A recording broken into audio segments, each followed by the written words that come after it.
الله میگه والعصر ان الانسان لفی خسر. قسم است الله متعال میگه به وقتی که برای تو بسیار بی ارزش است لکن پیش الله بسیار با ارزش است.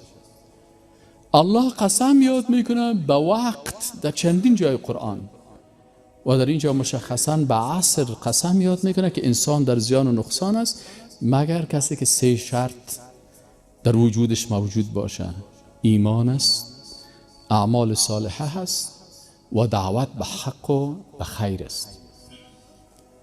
اگر هر جوان و هر موش سفید ما یک فیسبوک به نام خود فیسبوک اسلامی داشته باشه و از این فیسبوک خود حداقل یک آیت قرآن، یک حدیث رسول الله صلی الله علیه و سلم اگر روزانه نمیتونه در هفته یک دانی از این نشر بکنه، وقتی دشمنای اسلام ببینه که این جوانا و نوجوانای مسلمان آنقدر هدفمند هستند که حتی فیسبوکشان به نام اسلام است، در دلشان یک ترس مفته که بالا جهان اسلام واقعا سایکو یک سایت دیگه سایت ببینی که یک از قلای لوگری 500 سایت جور شده به نام چی؟ به نام اسلام. اسلام عبدالله، اسلام احمد، اسلام محمد، هر کس اسلام فلانی امیره یک سایت جور میکنه به خاطر رساندن صدای اسلام به گوش دیگره.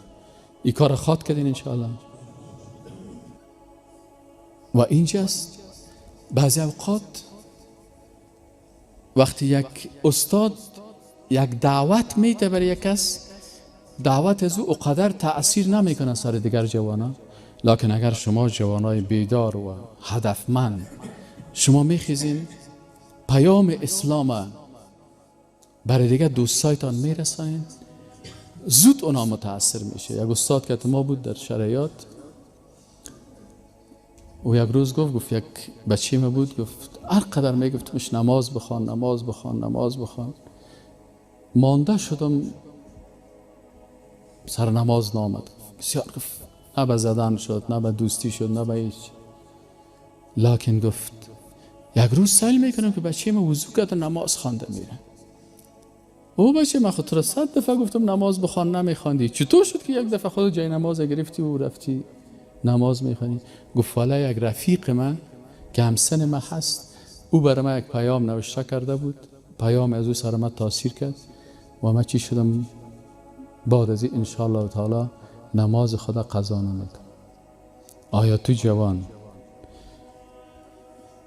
پیام رسول الله صلی الله علیه و سلم نخواندی که به علی رضی الله تعالی عنه میگه یا علی، ای علی، اگر یک نفر لایهدی الله بک رجلا واحدا، اگر الله توسط تو یک شخص هدایت بکنه، خیر لک من حمر النعم، این بهتر است برای تو از داشتن یک کاروان تجارتی. وقت حمر النعم کاروان هایی بود که از شترهای سرخ رنگ کسی که می داشت 1000 دانه شتر، این دیگه بسیار در تجارت قوی می بود.